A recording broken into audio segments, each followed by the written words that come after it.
ଭଲ କର୍ମ କେବେ ବି ବ୍ୟର୍ଥ ଯାଏ ନାହିଁ। ଆଜିର ସତ୍କର୍ମ ଆସନ୍ତାକାଲିର ସୌଭାଗ୍ୟ ସୃଷ୍ଟି କରେ। ନମସ୍କାର ବନ୍ଧୁଗଣ, ମୁଁ ସାଗର, କଳାକାର ସାଗର ସଙ୍ଗମ ଆଷ୍ଟ୍ରୋଲୋଜି ଜ୍ୟୋତିଷ ଜ୍ଞାନ ଆଣ୍ଡ କର୍ମ ଚ୍ୟାନେଲକୁ ଆପଣମାନଙ୍କୁ ସ୍ୱାଗତ ଜଣାଉଛି।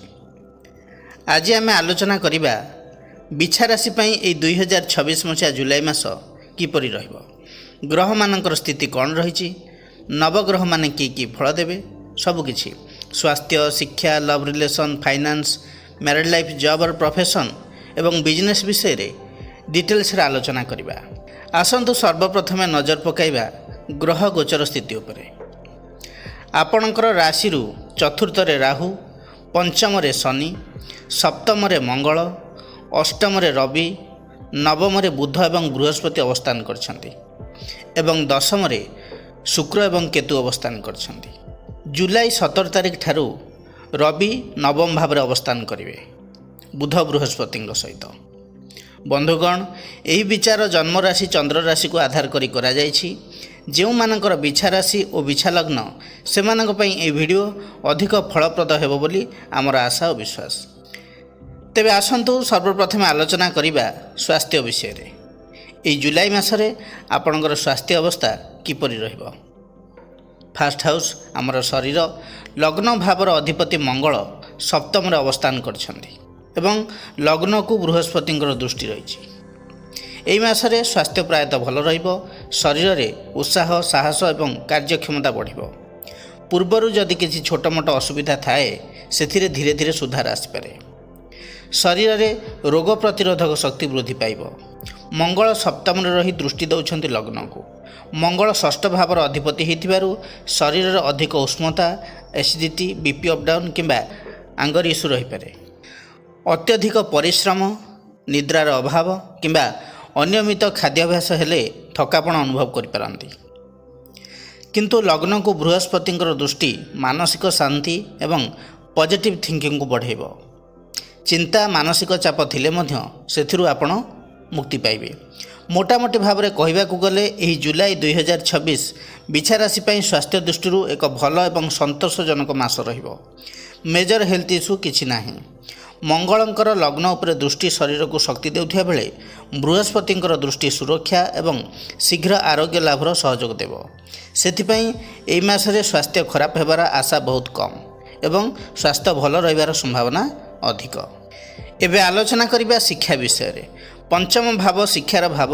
ପଞ୍ଚମାଧିପତି ବୃହସ୍ପତି ଅଛନ୍ତି ନବମ ଭାବରେ ଉଚ୍ଚସ୍ଥ ହୋଇକି। ବିଦ୍ୟାର୍ଥୀମାନଙ୍କ ଭିତରେ ଶିଖିବାର କ୍ଷମତା ବଢ଼ିବ। ବୌଦ୍ଧିକ କ୍ଷମତା ବୃଦ୍ଧି ପାଇବ। ପାଠପଢ଼ାରେ ମନ ଲାଗିବ ଏବଂ ପୂର୍ବରୁ ଡିଫିକଲ୍ଟ ହେଉଥିବା ସବଜେକ୍ଟକୁ ସହଜରେ ବୁଝିପାରିବେ। ଏକ୍ଜାମ୍, ପ୍ରୋଜେକ୍ଟ, ପ୍ରତିଯୋଗିତା କିମ୍ବା ରେଜଲ୍ଟରେ ଭଲ ସଫଳତା ପାଇବାର ସମ୍ଭାବନା ରହିଛି। ଶିକ୍ଷକ ଏବଂ ଗୁରୁଜନଙ୍କର ଆଶୀର୍ବାଦ ଏବଂ ସହଯୋଗ ମିଳିବ। ସେହିପରି ନବମ ଭାବ ଉଚ୍ଚଶିକ୍ଷାର ଭାବ। ନବମ ଭାବରେ ବୃହସ୍ପତି ଏବଂ ବୁଧଙ୍କର ସଂଯୋଗ ଉଚ୍ଚଶିକ୍ଷା ପାଇଁ ଅତ୍ୟନ୍ତ ଶୁଭ ସୂଚନା ଦେଉଛି। ଇଞ୍ଜିନିୟରିଂ, ମେଡ଼ିକାଲ, ମ୍ୟାନେଜମେଣ୍ଟ, ରିସର୍ଚ୍ଚ, ଆଇନ, ବିଦେଶରେ ଶିକ୍ଷା ଇତ୍ୟାଦି କ୍ଷେତ୍ରରେ ଭଲ ପ୍ରଗତି ଦେଖାଯିବ। ଆଡ଼ମିସନ୍, ସ୍କଲାରସିପ୍, ଏଣ୍ଟ୍ରାନ୍ସ ଏକ୍ଜାମ୍ କିମ୍ବା ହାୟର ଷ୍ଟଡି ସମ୍ବନ୍ଧୀୟ କାର୍ଯ୍ୟରେ ଅନୁକୂଳ ଫଳ ମିଳିପାରେ। ଭାଗ୍ୟର ସହଯୋଗ ମଧ୍ୟ ଭଲ ରହିବ। ଜୁଲାଇ 17 ତାରିଖ ପରେ ରବି ନବମ ଭାବରେ ରହିବେ, ଫଳରେ ଆତ୍ମବିଶ୍ୱାସ ବୃଦ୍ଧି ପାଇବ। ପାଠପଢ଼ା ପ୍ରତି ପିଲାମାନେ ଫୋକସ୍ଡ ରହିବେ। କମ୍ପିଟେଟିଭ୍ ଏକ୍ଜାମ୍, ଇଣ୍ଟରଭ୍ୟୁ, ଭାଇବା, ପ୍ରେଜେଣ୍ଟେସନ୍ ଇତ୍ୟାଦିରେ ନିଜ ପ୍ରତିଭାର ପ୍ରଦର୍ଶନ କରିବାର ସୁଯୋଗ ମିଳିବ। ବୟୋଜ୍ୟେଷ୍ଠ ବ୍ୟକ୍ତିଙ୍କ ମାର୍ଗଦର୍ଶନରୁ ଲାଭ ମିଳିବ। ଓଭରଅଲ୍ ଯଦି କହିବି, ଏହି ଜୁଲାଇ 2026 ବିଛା ରାଶିର ଶିକ୍ଷା ପାଇଁ ଏକ ପଜିଟିଭ୍ ମନ୍ଥ ହେବ। ବିଶେଷ କରି ପଞ୍ଚମାଧିପତି ବୃହସ୍ପତିଙ୍କର ଉଚ୍ଚସ୍ଥ ଅବସ୍ଥା ଏବଂ ନବମ ଭାବରେ ବୃହସ୍ପତି ବୁଧଙ୍କର ସଂଯୋଗ ଏବଂ ଜୁଲାଇ 17 ପରେ ରବିଙ୍କର ଆଗମନ ନବମ ଭାବକୁ ଶିକ୍ଷା, ଜ୍ଞାନ, ଉଚ୍ଚଶିକ୍ଷା ଏବଂ ପ୍ରତିଯୋଗିତା ପରୀକ୍ଷାରେ ଉନ୍ନତିର ସମ୍ଭାବନାକୁ ସୃଷ୍ଟି କରୁଛି। ନିୟମିତ ପରିଶ୍ରମ କଲେ ଆଶାଠାରୁ ଅଧିକ ଫଳ ପାଇବାର ସମ୍ଭାବନା ବି ରହିଛି। ଏବେ ଆଲୋଚନା କରିବା ଫାଇନାନ୍ସ ବିଷୟରେ। ଦ୍ୱିତୀୟ ଭାବ ଧନର ଭାବ। ଦ୍ୱିତୀୟାଧିପତି ବୃହସ୍ପତି ଅଛନ୍ତି ନବମ ଭାବରେ। ଏକାଦଶ ଭାବର ଅଧିପତି ବୁଧ ମଧ୍ୟ ବୃହସ୍ପତି ଯୁକ୍ତ ହୋଇକି ଅଛନ୍ତି। ଏହି ସଂଯୋଗ ଜୁଲାଇ 2026ରେ ବିଛା ରାଶି ପାଇଁ ଆର୍ଥିକ ଦୃଷ୍ଟିରୁ ଏକ ଭଲ ଏବଂ ଶୁଭ ଯୋଗ ସୃଷ୍ଟି କରୁଛି। ଦ୍ୱିତୀୟ ପତି ନବମ ଭାବରେ ଥିବାରୁ ଭାଗ୍ୟର ସହଯୋଗରେ ଧନ ପ୍ରାପ୍ତିର ସମ୍ଭାବନା ବଢ଼ିବ। ଆୟରେ ଧୀରେ ଧୀରେ ବୃଦ୍ଧି ହେବ ଏବଂ ପୂର୍ବରୁ ଅଟକିଥିବା ଟଙ୍କା ମଧ୍ୟ ମିଳିବାର ସମ୍ଭାବନା ରହିଛି। ଇନକମ୍ ଫ୍ଲୋ ଭଲ ରହିବ।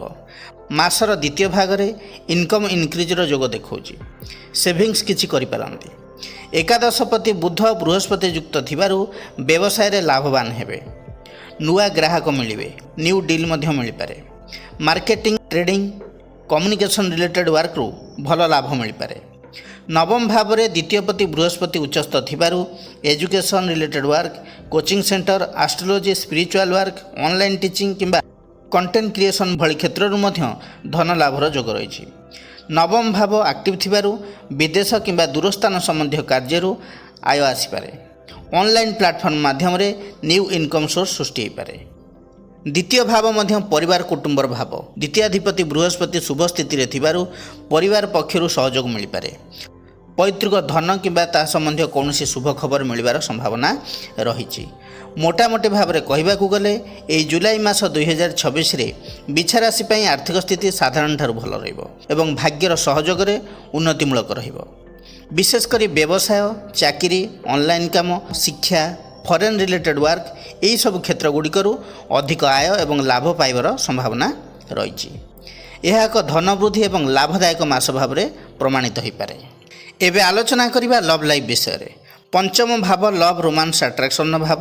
ପଞ୍ଚମାଧିପତି ବୃହସ୍ପତି ଅଛନ୍ତି ନବମରେ କର୍କଟ ରାଶିରେ ଉଚ୍ଚସ୍ଥ ହୋଇକି। ପଞ୍ଚମ ଭାବରେ ଅଛନ୍ତି ଶନି। ଶନି ପଞ୍ଚମରେ ଥିବାରୁ ପ୍ରେମ ଜୀବନରେ ଗମ୍ଭୀରତା, ଧୈର୍ଯ୍ୟ ଏବଂ ପରୀକ୍ଷାର ଯୋଗ ଦେଖାଉଛି। ହଠାତ୍ ଲଭ୍ ରିଲେସନ୍ ଷ୍ଟାର୍ଟ ହେବାର ସମ୍ଭାବନା କମ୍ ରହିବ। ଯେଉଁ ସମ୍ପର୍କ ହେବ ସେଥିରେ ସ୍ଥିରତା ଏବଂ ଗଭୀରତା ରହିବ। ପ୍ରେମରେ ଧୈର୍ଯ୍ୟ ଧରିବାକୁ ପଡ଼ିବ। ଛୋଟ ମୋଟ କଥାକୁ ନେଇ ଡିଷ୍ଟାନ୍ସ କିମ୍ବା ମିସ୍ଅଣ୍ଡରଷ୍ଟାଣ୍ଡିଂ ହୋଇପାରେ।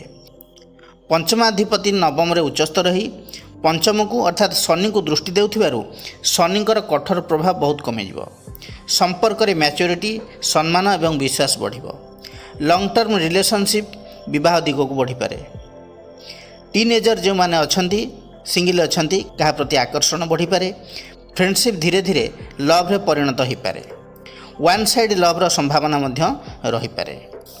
ନିଜର ଫିଲିଙ୍ଗ ସେୟାର କରିବାରେ ସଙ୍କୋଚ ରହିପାରେ। ଯେଉଁମାନେ ଏବେ ରିଲେସନସିପ୍ରେ ଆସିଛନ୍ତି, ଛୋଟ କଥାକୁ ନେଇ ମନମାଳିନ ହୋଇପାରେ। ଧୈର୍ଯ୍ୟ ଓ ବିଶ୍ୱାସ ରଖିଲେ ସମ୍ପର୍କ ମଜବୁତ ହେବ। ଜୁଲାଇ ଶେଷ ଭାଗରେ ସମ୍ପର୍କରେ ଉନ୍ନତି ଦେଖାଯାଇପାରେ। ଯେଉଁମାନେ ୟଙ୍ଗ ଏଜ୍ରେ ଅଛନ୍ତି, 20ରୁ 30 ଏଜ୍ ମଧ୍ୟରେ ଅଛନ୍ତି, ସିଙ୍ଗିଲ୍ ଅଛନ୍ତି, ୱାର୍କ ପ୍ଲେସ୍, କଲେଜ ପ୍ରେମିସେସ୍ କିମ୍ବା ପାର୍ଟି ଫଙ୍କସନ୍ରୁ କାହା ସହିତ ପରିଚୟ ହୋଇପାରେ। ମ୍ୟାଚୁଅର ବ୍ୟକ୍ତିଙ୍କ ପ୍ରତି ଆକର୍ଷଣ ବଢ଼ିପାରେ। ନୂଆ ସମ୍ପର୍କ ଧୀରେ ଧୀରେ ଗଭୀର ହୋଇପାରେ। ଯଦି ଆପଣ ଅଲରେଡ଼ି ଲଭ୍ ରିଲେସନ୍ରେ ଅଛନ୍ତି, ମ୍ୟାରେଜ୍ ପାଇଁ କଥାବାର୍ତ୍ତା ଚାଲିପାରେ। ପରିବାରର ସମର୍ଥନ ମିଳିବାର ସମ୍ଭାବନା ଭଲ ରହିବ। କିଛି ଲଭର୍ସଙ୍କ ପାଇଁ ଲଙ୍ଗ୍ ଡିଷ୍ଟାନ୍ସ ରିଲେସନସିପ୍ରେ ଦୂରତା ଅନୁଭବ ହୋଇପାରେ। ବୃହସ୍ପତିଙ୍କର ଶୁଭ ଦୃଷ୍ଟି ଥିବାରୁ ସମ୍ପର୍କ ଭାଙ୍ଗିବନି। ମତଭେଦ ହେଲେ ମଧ୍ୟ ପୁଣି ଥରେ ସମାଧାନ ହେବାର ସମ୍ଭାବନା ଅଧିକ ଦେଖାଉଛି। ଯେଉଁମାନଙ୍କର ପୂର୍ବରୁ ବ୍ରେକଅପ୍ ହୋଇଥିଲା, ସେମାନଙ୍କର ପ୍ୟାଚଅପ୍ ହେବାର ସମ୍ଭାବନା ଅଧିକ ରହିଛି। ମୋଟାମୋଟି ଭାବରେ କହିବାକୁ ଗଲେ ବିଛା ରାଶି ପାଇଁ ଲଭ୍ ଲାଇଫ୍ ଭଲ ରହିବ। Teenager, young ager, committed relationship, new love start, love to arrange marriage ସବୁଥିରେ ସ୍ଥିତି ଭଲ ରହିବ। ପଞ୍ଚମାଧିପତି ବୃହସ୍ପତି ଉଚ୍ଚସ୍ଥ ରହି ପଞ୍ଚମକୁ ଏବଂ ଶନିଙ୍କୁ ଦେଖୁଥିବାରୁ ଶନିଙ୍କର ନେଗେଟିଭ୍ ପ୍ରଭାବ ତ କମିବ ଏବଂ ଲଭ୍ ଲାଇଫ୍ ସ୍ମୁଥ୍ ଚାଲିବ ଏହି ଜୁଲାଇ ମାସରେ। ଏବେ ଆଲୋଚନା କରିବା ବିବାହ ଓ ଦାମ୍ପତ୍ୟ ଜୀବନ ବିଷୟରେ। ସପ୍ତମ ଭାବ ବିବାହ, ଲାଇଫ୍ ପାର୍ଟନରର ଭାବ। ସପ୍ତମରେ ମଙ୍ଗଳ ଅବସ୍ଥାନ କରିଛନ୍ତି। ସପ୍ତମାଧିପତି ଶୁକ୍ର ଦଶମ ଭାବରେ କେତୁ ସହିତ ଯୁକ୍ତ ଅଛନ୍ତି। ରାହୁଙ୍କର ଦୃଷ୍ଟି ଶୁକ୍ରଙ୍କ ଉପରେ ପଡ଼ୁଛି। ଶୁକ୍ର ହେଉଛନ୍ତି ବିବାହ ଏବଂ ଦାମ୍ପତ୍ୟ ଜୀବନର କାରକ ଗ୍ରହ। ସପ୍ତମ ଭାବରେ ଲଗ୍ନପତି ମଙ୍ଗଳ ଥିବାରୁ ପାର୍ଟନରଙ୍କ ପ୍ରତି ଆଟ୍ରାକ୍ସନ୍ ତ ରହିବ। ରିଲେସନସିପ୍ ଷ୍ଟ୍ରଙ୍ଗ କରାଇବ। ରେସ୍ପନ୍ସିବିଲିଟି ବଢ଼ିବ। କିନ୍ତୁ ନେଗେଟିଭ୍ ପାର୍ଟ ଯଦି ଦେଖିବା ମଙ୍ଗଳ ହେଉଛନ୍ତି ଫାୟାର ଏନର୍ଜି। ମଙ୍ଗଳଙ୍କର ଉଗ୍ର ସ୍ୱଭାବ ଯୋଗୁଁ ଛୋଟ ଛୋଟ କଥାରେ ମତଭେଦ ରହିବ। ରାଗ ଏବଂ ଅହଙ୍କାର ଦାମ୍ପତ୍ୟ ଜୀବନରେ ତର୍କ ଏବଂ ଝଗଡ଼ା ସୃଷ୍ଟି କରିପାରେ। ତେଣୁ ପାର୍ଟନରଙ୍କ ସହିତ ଅଣ୍ଡରଷ୍ଟାଣ୍ଡିଂ ଆବଶ୍ୟକ। ସପ୍ତମାଧିପତି ଶୁକ୍ର କେତୁଯୁକ୍ତ ଥିବାରୁ ଦାମ୍ପତ୍ୟ ଜୀବନରେ ଇମୋସନାଲ୍ ଡିଷ୍ଟାନ୍ସ, ଭୁଲ ବୁଝାମଣା, ପାର୍ଟନରଙ୍କ କଥାକୁ ଠିକ୍ ଭାବରେ ବୁଝି ନ ପାରିବା, ଏକାକୀପଣର ଅନୁଭବ ହେବ। ବୈବାହିକ ଜୀବନରେ ଅସନ୍ତୋଷ ବୃଦ୍ଧି ପାଇବାର ସମ୍ଭାବନା ରହିଛି। ସେହିପରି ରାହୁଙ୍କର ଦୃଷ୍ଟି ବି ଶୁକ୍ରଙ୍କ ଉପରେ ରହିଛି। ରାହୁ ହେଉଛନ୍ତି ରହସ୍ୟମୟ ଗ୍ରହ। ରାହୁ ସନ୍ଦେହ ଭ୍ରମ ଅସ୍ଥିରତାର କାରକ ଗ୍ରହ। ଫଳରେ ଦାମ୍ପତ୍ୟ ଜୀବନରେ ଅନାବଶ୍ୟକ ସନ୍ଦେହ, ଥାର୍ଡ଼ ପର୍ସନଙ୍କର ହସ୍ତକ୍ଷେପ, ଅଧିକ ଆଶା ରଖିବା, ଛୋଟ କଥାକୁ ବଡ଼ କରିବା ଭଳି ପରିସ୍ଥିତି ସୃଷ୍ଟି ହୋଇପାରେ। ଦଶମ ଭାବରେ ସପ୍ତମାଧିପତି ଥିବାରୁ ଚାକିରି, ବ୍ୟବସାୟ, କର୍ମକ୍ଷେତ୍ରର ଚାପ ଦାମ୍ପତ୍ୟ ଜୀବନ ଉପରେ ପ୍ରଭାବ ପକାଇପାରେ। ପାର୍ଟନରଙ୍କ କାମ କିମ୍ବା ନିଜର ବିଜି ୱାର୍କ ସିଡ୍ୟୁଲ୍ ଯୋଗୁଁ ସମୟ କମ୍ ମିଳିପାରେ ସ୍ୱାମୀ ସ୍ତ୍ରୀଙ୍କ ମଧ୍ୟରେ ଟାଇମ୍ ସ୍ପେଣ୍ଡ କରିବା ପାଇଁ। ଓଭରଅଲ୍ ଯଦି କହିବି, ଏହି ଜୁଲାଇ 2026ରେ ବିଛା ରାଶି ପାଇଁ ଦାମ୍ପତ୍ୟ ଜୀବନ ଏତେ ଶୁଭ ଫଳ ଦେବ ନାହିଁ, ମିଶ୍ରିତ ଫଳ ଦେବ। ଅପ୍ ଡାଉନ୍, ମିସ୍ଅଣ୍ଡରଷ୍ଟାଣ୍ଡିଂ, ଆର୍ଗୁମେଣ୍ଟ ଦେଖାଦେଇପାରେ। କିନ୍ତୁ କଥା ବିଚ୍ଛେଦ ଆଡ଼କୁ ଯିବନି। ପରସ୍ପର ମଧ୍ୟରେ କମ୍ୟୁନିକେସନ୍, ବିଶ୍ୱାସ ଏବଂ ପେସେନ୍ସ ରଖିଲେ ଅନେକ ସମସ୍ୟାର ସମାଧାନ ହୋଇଯିବ। ଏବେ ଆଲୋଚନା କରିବା ଜବ୍ ଅର୍ ପ୍ରଫେସନ୍ ବିଷୟରେ। ଦଶମ ଭାବ କର୍ମର ଭାବ। ଦଶମାଧିପତି ରବି ଅଛନ୍ତି ଅଷ୍ଟମରେ। ଜୁଲାଇ 17 ତାରିଖ ପରେ ରବି ନବମ ଭାବରେ ବୁଧ ଏବଂ ବୃହସ୍ପତି ଯୁକ୍ତ ହୋଇକି ରହିବେ। ଦଶମ ଭାବରେ ଅଛନ୍ତି ଶୁକ୍ର ଏବଂ କେତୁ। ବୃହସ୍ପତି ଭାଗ୍ୟ ଭାବରେ ଉଚ୍ଚସ୍ଥ ହୋଇ ଶକ୍ତିଶାଳୀ ଅଛନ୍ତି। ମାସର ଆରମ୍ଭରୁ 17 ତାରିଖ ପର୍ଯ୍ୟନ୍ତ ଦଶମପତି ରବି ଅଷ୍ଟମ ଭାବରେ ଥିବାରୁ ଜବ୍ରେ ଅସ୍ଥିରତା, ଚାପ, ଅସନ୍ତୋଷ ଦେଖାଦେଇପାରେ। ପ୍ରମୋସନରେ ବିଳମ୍ବ ହୋଇପାରେ। ଅଫିସ୍ ପଲିଟିକ୍ସ ବା ସିନିୟରଙ୍କ ସହ ମତଭେଦ ହୋଇପାରେ। କେହି ଜବ୍ ଚେଞ୍ଜ ପାଇଁ ଭାବିପାରନ୍ତି, କିନ୍ତୁ ତୁରନ୍ତ ଏଭଳି ଡିସିସନ୍ ନେବା ଠିକ୍ ହେବ ନାହିଁ। ଜୁଲାଇ 17 ତାରିଖ ପରେ ଦଶମାଧିପତି ରବି ନବମ ଭାବକୁ ଯାଇ ବୁଧ ଏବଂ ବୃହସ୍ପତି ସହିତ ଯୁକ୍ତ ହେବେ। ଭାଗ୍ୟର ସହଯୋଗ ବଢ଼ିବ। ନୂଆ ଜବ୍ ଅପରଚ୍ୟୁନିଟି ଆସିପାରେ। ଇଣ୍ଟରଭ୍ୟୁ ଏବଂ କମ୍ପିଟେଟିଭ୍ ଏକ୍ଜାମ୍ରେ ସକ୍ସେସ୍ ହେବାର ପସିବିଲିଟି ରହିଛି। ସିନିୟର ଓ ହାୟର ଅଥରିଟିଙ୍କର ସହଯୋଗ ବି ମିଳିବ। ଟ୍ରାନ୍ସଫର, ପ୍ରମୋସନ୍ କିମ୍ବା ଭଲ ପୋଜିସନ୍ ପାଇବାର ଯୋଗ ରହିଛି। ଦଶମ ଭାବରେ ଶୁକ୍ର ଏବଂ କେତୁ ସଂଯୋଗ ଫଳରେ କାମରେ ମାଇଣ୍ଡ ଡାଇଭର୍ଟ ହେବ। ଗୋଟେ ଜବ୍ ଛାଡ଼ି ଅନ୍ୟ ଜବ୍ ଖୋଜିବାର ଇଣ୍ଟରେଷ୍ଟ ରହିବ। Creative field, IT, media, designing, marketing, finance, beauty, hospitality, online ଏହିସବୁ କ୍ଷେତ୍ରରେ ଭଲ ସୁଯୋଗ କିନ୍ତୁ ରହିଛି। ପ୍ରାଇଭେଟ୍ ଜବ୍ର ସ୍ଥିତି ଯଦି କହିବି, ଏହି ଜୁଲାଇ ମାସ ଭଲ ରହିବ। ବିଶେଷ କରି ନୂଆ ଜବ୍ ମିଳିବାର ପସିବିଲିଟି ରହିଛି। ଏମ୍ପ୍ଲୟୀମାନଙ୍କର ସାଲାରୀ ବୃଦ୍ଧି କିମ୍ବା ପୋଜିସନରେ ଇମ୍ପ୍ରୁଭମେଣ୍ଟ ହୋଇପାରେ। MNC, IT, banking, sales, marketing, education, online communication related ଜବ୍ରେ ଭଲ ଫଳ ମିଳିବ। ସେହିପରି ଗଭର୍ଣ୍ଣମେଣ୍ଟ ଜବ୍ କଥା ଯଦି କହିବି, ରବି ହେଉଛନ୍ତି ଗଭର୍ଣ୍ଣମେଣ୍ଟର କାରକ।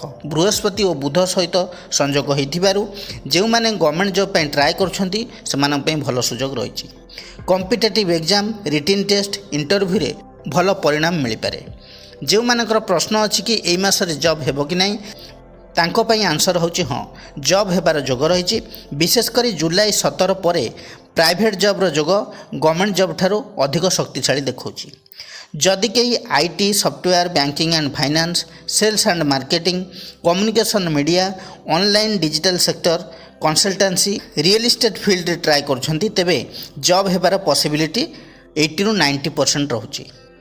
ମୋଟାମୋଟି ଭାବରେ କହିବାକୁ ଗଲେ ଜୁଲାଇ 17 ତାରିଖ ପରେ ଭାଗ୍ୟ ଏବଂ କର୍ମ ଭାବର ସମ୍ପର୍କ ଗଠିତ ହେବାରୁ ଜବ୍, କ୍ୟାରିୟର ଗ୍ରୋଥ୍ ଏବଂ ନ୍ୟୁ ଅପରଚ୍ୟୁନିଟିର ପସିବିଲିଟି ରହିଛି।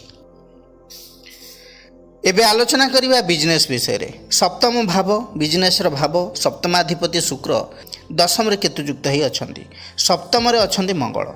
ଲଗ୍ନାଧିପତି ମଙ୍ଗଳ ସପ୍ତମରେ ଥିବାରୁ ବ୍ୟବସାୟରେ ନିଜର ଉଦ୍ୟମ ଏବଂ ସାହସ ବଢ଼ିବ। ନୂଆ କାମ, ନୂଆ ପ୍ରୋଜେକ୍ଟ କିମ୍ବା ବିଜନେସ୍ ଏକ୍ସପାନ୍ସନ୍ର ଚିନ୍ତା ଆସିପାରେ। କମ୍ପିଟିସନ୍ ମଧ୍ୟରେ ଆପଣ ନିଜକୁ ପ୍ରମାଣ କରିବେ। ଯଦି ପାର୍ଟନରସିପ୍ ବିଜନେସ୍ କରୁଛନ୍ତି, ତେବେ ମତଭେଦ କିମ୍ବା ରାଗ ଯୋଗୁଁ ଛୋଟ ମୋଟ ବିବାଦ ହୋଇପାରେ। ଲଗ୍ନାଧିପତି ମଙ୍ଗଳ ସପ୍ତମରେ ଥିବାରୁ ବ୍ୟବସାୟକୁ ଆଗକୁ ନେବାର ଶକ୍ତି ଆପଣଙ୍କ ଭିତରେ ରହିବ। ସପ୍ତମପତି ଶୁକ୍ର ଦଶମରେ ଏହା ଏକ ଶୁଭ ସ୍ଥିତି। ବିଜନେସ୍ ଏବଂ ପ୍ରଫେସନ୍ ପରସ୍ପରକୁ ସମର୍ଥନ କରିବ। ପରିଚିତ ବ୍ୟକ୍ତି, ଗ୍ରାହକ କିମ୍ବା ଉଚ୍ଚପଦସ୍ଥ ବ୍ୟକ୍ତିଙ୍କ ମାଧ୍ୟମରେ ଲାଭ ମିଳିପାରେ। ବଜାରର ରେପୁଟେସନ୍ ବଢ଼ିବ। Marketing, beauty, fashion, decoration, luxury, food, hotel, electronics କିମ୍ବା କମିଶନ ବିଜନେସ୍ ପାଇଁ ଭଲ ସମୟ ରହିବ। କିନ୍ତୁ ଏଥିରେ ଟିକେ ଧ୍ୟାନ ଦେବାକୁ ପଡ଼ିବ, କାରଣ ସପ୍ତମାଧିପତି ଦଶମରେ ଅଛନ୍ତି ସତ, ସେଠାରେ ତାଙ୍କ ସହିତ କେତୁ ରହିଛନ୍ତି। ସପ୍ତମାଧିପତି ଶୁକ୍ର ଦଶମରେ ଥିବାରୁ ବ୍ୟବସାୟକୁ କର୍ମ ମାଧ୍ୟମରେ ବୃଦ୍ଧି କରିବାର ସୁଯୋଗ ତ ମିଳିବ। ଶୁକ୍ର ସହିତ କେତୁ ମଧ୍ୟ ଏକାଠି ଅଛନ୍ତି। ଆଗରୁ ବି କହୁଥିଲି, କଷ୍ଟମରଙ୍କ ସହିତ ଭୁଲ ବୁଝାମଣା ହୋଇପାରେ। ପାର୍ଟନରସିପ୍ରେ ଟ୍ରାନ୍ସପାରେନ୍ସି ରଖିବା ଦରକାର। ବଡ଼ ଇନଭେଷ୍ଟମେଣ୍ଟ କରିବା ପୂର୍ବରୁ ଭଲ ଭାବରେ ବୁଝନ୍ତୁ। ପୁରୁଣା କଷ୍ଟମର୍ସ କିମ୍ବା ପୁରୁଣା ପ୍ରୋଜେକ୍ଟ ଠାରୁ ହଠାତ୍ ଲାଭ ମିଳିପାରେ। ଲାଭ ହେଲେ ମଧ୍ୟ କେତୁ କାରଣରୁ ମେଣ୍ଟାଲ ସାଟିସ୍ଫିକେସନ୍ କମ୍ ରହିବ। ବୁଧ ହେଲେ ବାଣିଜ୍ୟକାରକ ଗ୍ରହ। ବୁଧଙ୍କର ସ୍ଥିତି ନବମ ଭାବରେ କମ୍ୟୁନିକେସନ୍ ଏବଂ ନେଟୱାର୍କିଂ ଦ୍ୱାରା ଲାଭ ମିଳିବ। ସେଲ୍ସ ଏବଂ କଷ୍ଟମର ବେସ୍ ବଢ଼ିପାରେ। ଡିଲ୍ ଫାଇନାଲ୍ ହେବ। ଜୁଲାଇ 17 ପରେ ରବି ନବମ ଭାବକୁ ଯିବା ଫଳରେ ଭାଗ୍ୟର ସହଯୋଗ ବଢ଼ିବ। ବରିଷ୍ଠ ବ୍ୟକ୍ତିଙ୍କର ପରାମର୍ଶ ଲାଭଦାୟକ ହେବ। ବ୍ୟବସାୟରେ ଧୀରେ ଧୀରେ ସକାରାତ୍ମକ ପରିବର୍ତ୍ତନ ଆସିବ। ମୋଟାମୋଟି ଭାବରେ କହିବାକୁ ଗଲେ ଏହି ଜୁଲାଇ 2026 ବିଛା ରାଶି ପାଇଁ ବ୍ୟବସାୟ କ୍ଷେତ୍ରରେ ପରିଶ୍ରମ ଅନୁସାରେ ଫଳ ମିଳିବ। ନୂଆ ସୁଯୋଗ ଆସିବ। ଗ୍ରାହକ ଏବଂ ସମ୍ପର୍କ ବଢ଼ିବ। କର୍ମ ଭାବରେ ସପ୍ତମପତି ଥିବାରୁ ବିଜନେସ୍ରେ ଗ୍ରୋଥ୍ ଯୋଗ ରହିଛି। ଜୁଲାଇ 17 ପରେ ଭାଗ୍ୟର ସହଯୋଗ ଅଧିକ ମିଳିବ। ବିଛା ରାଶିର ବ୍ୟକ୍ତିବିଶେଷମାନେ ପ୍ରତିକାର କ'ଣ କରିବେ? ଆପଣଙ୍କର ରାଶିର ଅଧିପତି ହେଲେ ମଙ୍ଗଳ। ମଙ୍ଗଳଙ୍କର ବୀଜ ମନ୍ତ୍ରକୁ ଜପ କରନ୍ତୁ। ମନ୍ତ୍ରଟି ହେଲା ଓଁ କ୍ରାଂ କ୍ରିଂ କ୍ରୌଂ ସ ଭୋମାୟ ନମଃ। ଏହି ମନ୍ତ୍ରକୁ ସବୁଦିନ 108 ଥର ଜପ କରନ୍ତୁ। ହନୁମାନ ଚାଳିଶାର ପାଠ କରନ୍ତୁ। ପ୍ରତ୍ୟେକ ମଙ୍ଗଳବାର ହନୁମାନ ଦର୍ଶନ କରନ୍ତୁ। ଆପଣଙ୍କ ପାଇଁ ଶୁଭ ରହିବ। ବନ୍ଧୁଗଣ, ଏହା ଥିଲା ବିଛା ରାଶି ପାଇଁ 2026 ମସିହା ଜୁଲାଇ ମାସର ମାସିକ ରାଶିଫଳ ବିଷୟରେ ବିସ୍ତୃତ ଆଲୋଚନା। ଯଦି ଭିଡ଼ିଓଟି ଭଲ ଲାଗିଥାଏ ତେବେ ଲାଇକ୍, କମେଣ୍ଟ, ସେୟାର କରିବାକୁ ଜମାରୁ ବି ଭୁଲିବେ ନାହିଁ। ପୁଣି ଆସିବି ନୂଆ ଏକ ଅଧ୍ୟାୟକୁ ନେଇ। ସେ ପର୍ଯ୍ୟନ୍ତ ରହୁଛି ନମସ୍କାର।